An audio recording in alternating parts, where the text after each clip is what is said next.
যদি এটা কি ভাইয়া নিজের মুখে বলেছে? হ্যাঁ, অপু বিশ্বাস কি বলেছে বুঝতে পেরেছেন? না বুঝতে পারলেও আমি কিন্তু বুঝিয়ে দিব। আজকে আমরা কথা বলবো এই অপু বিশ্বাস কার কার বিরুদ্ধে অভিযোগ দিয়েছেন, কার কার বিরুদ্ধে কলঙ্কের দাগ দিয়েছেন এবং তিনি এখনও সেগুলো কৌশল পাল্টে কিভাবে করে যাচ্ছেন, তার পক্ষে সাক্ষীও দেব। শুনবো আমরা কাজী মারুফের কথা। অপু বিশ্বাস তার গলার চেন চুরি আর মোবাইল চুরির কেস দিল।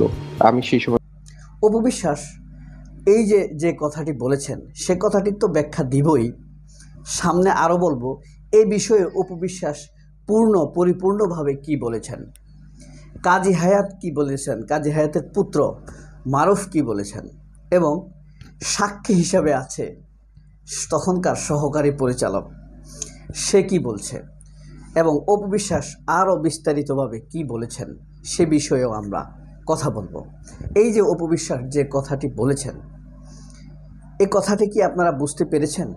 এই কথাটি মূলত অপু বিশ্বাস একাই বলে তা নয়, কোনো প্যাচ লাগানো লোক, ভেজাল লাইলো, কুটিলতা করালো, যখন ধরা খেয়ে যায় তারপরই এই কথাটি বলে, আমি কি করেছি, আমার দ্বারা এটি সম্ভব নয়।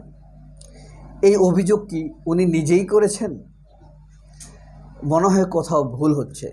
এভাবেই ঘটনা থেকে তারা বের হয়ে যাবার চেষ্টা করে, নিজেকে সেভ করার চেষ্টা করে, নানান প্রতারণার আশ্রয় নেয়। শুধু তো এই অপু বিশ্বাস নয়, যত খুনি আছে তারাও নিজেদের খুনকে ডিপেন্ড করার জন্য নানান রকম গল্প ফাঁদে। এই খুনকে জায়েজ করার জন্য, সে ঠিক করেছে এটি বোঝানোর জন্য অনেক রকম গল্প ছড়িয়ে যায়। অপু বিশ্বাসও তাই করেছেন। কাজী মারুফের কথা শোনার আগে আমরা চলুন অপু বিশ্বাসের বক্তব্যটি শুনে আসি পুরোটা। এখন আমার মনে হয় মারুফ ভাইকে আমি অত্যন্ত সম্মান করি, শ্রদ্ধা করি।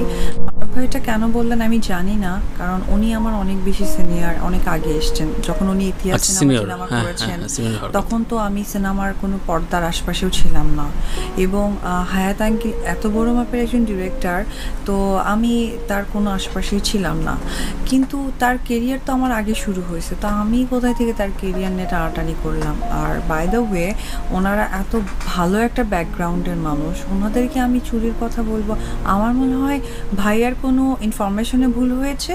আর যেহেতু আমাদের সাংবাদিক ভাইরা শুনেছেন ওনার মুখ থেকে, তারা তাদের ওয়েতে নিউজ করেছে। কিন্তু ইম্পর্টেন্ট ব্যাপার হচ্ছে ভাইয়ার কোথাও ইনফরমেশনের ভুল হয়েছে, হয়তো নামের ভুল হয়েছে, এটা আমি অপু না হয়তো অন্য অপু হতে পারে। কারণ উনি যখন স্টার্ট করেছেন কেরিয়ার তখন তো আমার পাত্তাই নাই, তাহলে আমি কোথা থেকে ভাগ বসালাম? ভাগ তখনই বসানো যায়, আমি আগে এসেছি, উনি পরে আসছেন, that time owner rising career. হ্যাঁ, মানে বিষয়টা প্রেক্ষাপটে হয়ে দাঁড়িয়েছে যে মান্নার মৃত্যুর পরে অপু বিশ্বাসের বক্তব্য শুনলেন।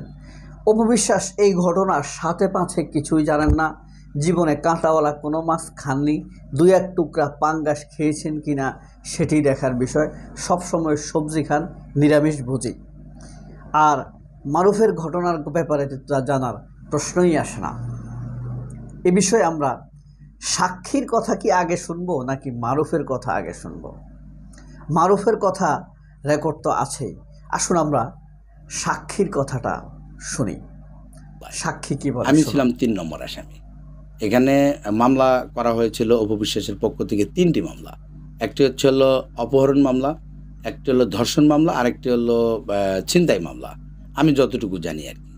কারণটা হচ্ছিল এই মামলার আমি 3 নম্বর আসামি ছিলাম। এই 3টি মামলারই 3 নম্বর আসামি ছিলাম। এক মামলার আমি 3 নম্বর আসামি ছিলাম। এই 3টি মামলারই 3 নম্বর আসামি ছিলাম।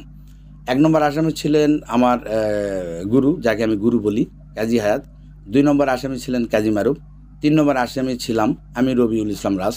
তৎকালীন ওই সময় আমি ছিলাম প্রধান সহকারী পরিচালক। এটা হয়ে যায়, সিচুয়েশনে অনেক সময় অনেক কিছু হয়ে যায়। তো এটা কিন্তু সত্য কথা যে আমরা মামলা খেয়েছিলাম। অপু বিশ্বাস যেটা বলছে যে না আমি জানি না বা আমি তো এটা বলতে পারতেছি না, এটা না। অপু বিশ্বাস এটা তুমি কেন বলছো সেটা জানি না আমি, তবে মামলা তুমি বাদী ছিল, তুমি তো মামলা করছিলে। বন্ধুরা, এরকম আমরা আরেকটি পর্ব করেছিলাম অপবিশ্বাসের অপরাধের দুশ্মন সমূহ, প্রথম পর্ব এটি হচ্ছে অপবিশ্বাসের দ্বিতীয় পর্ব, কাজী মারুফের বিরুদ্ধে অপবিশ্বাসের ষড়যন্ত্র। এরপরে আমরা করব অনন্ত জলিলের বিরুদ্ধে অপবিশ্বাসের ষড়যন্ত্র, শাকিব খানের বিরুদ্ধে অপবিশ্বাসের ষড়যন্ত্র। শাকিব খানের বিরুদ্ধে অপবিশ্বাস যত রকম ষড়যন্ত্র করেছে তার বিস্তারিত আমরা দিব।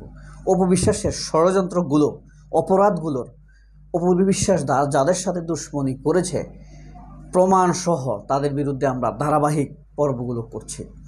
এই যে সাক্ষীর কথা শুনেছেন, তিনি কি বলেছেন স্পষ্টভাবে কিন্তু আপনারা শুনেছেন, সবগুলো তিনি বলেছেন। এবার সাক্ষী যখন সাক্ষী নিজে একজন এই মামলার ভুক্তভোগী, তাকে অপরাধী সাব্যস্ত করা হয়েছে। এবার আমরা স্বয়ং শুনব কাজী মারুফের মুখ থেকে। আসুন আমরা কাজী মারুফের মুখ থেকে শুনি।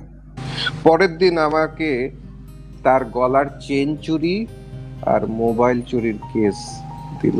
আমি সেই সময় প্রেজেন্টও ছিলাম না। হ্যাঁ, আমি কাঠগড়ায় দাঁড়াইছি। অপু বিশ্বাসের সাথে আমার আব্বার কি ঝগড়া হয়েছিল জানি না, সেই সময় আমি প্রেজেন্টও ছিলাম না এফডিসিতে। I was in Banani. তো এটা কোন কনস্পিরেসি জানি না। তো আমি কাঠগড়ায় দাঁড়াইছি। অপু বিশ্বাসের সাথে আমার আব্বার কি ঝগড়া হয়েছিল জানি না, সেই সময় আমি প্রেজেন্টও ছিলাম না এফডিসিতে। I was in Banani. তো এটা কোন কনস্পিরেসি জানি না। তখন অনেকগুলো ছবি আসতেছিল অপুর সাথে। আচ্ছা, তো তারপর কি হলো? তারপর তো বাদ সব।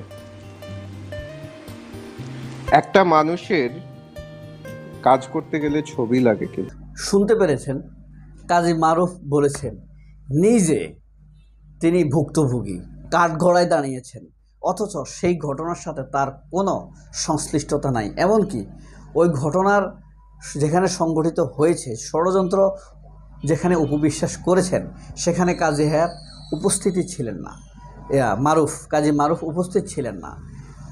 সেই না থাকা, না জানা একটি লোককে মামলায় জড়িয়ে অপবিশ্বাস কষ্ট দিয়েছেন। এটাই হলেও অপবিশ্বাস। অপবিশ্বাস মাঝে মাঝে বলে না যে মান্নার সাথেও তিনি অভিনয় করেছেন। নায়ক মান্নার কাজে ছিল সিনেমাতে জুটি ভেঙে দেওয়া। তিনি ইলিয়াস কাঞ্চনের সাথে যখন মৌসুমী ছবি করা শুরু করছেন, ভালোও করছিল, তখন কিন্তু ইলিয়াস কাঞ্চনের সাথে মৌসুমীর জুটি ভেঙে দিয়েছেন। তিনি যখন দেখছেন ইলিয়াস কাঞ্চনের সাথে দিতির জুটি ভালো চলছিল, তখন মান্না কিন্তু সেই জুটি ভেঙে দিয়েছেন। এবং অনেকের চুক্তিবদ্ধ হওয়া সিনেমা মান্না নানান কৌশলে কিন্তু নিয়ে নিতেন, নিজেই সিনেমা করতেন।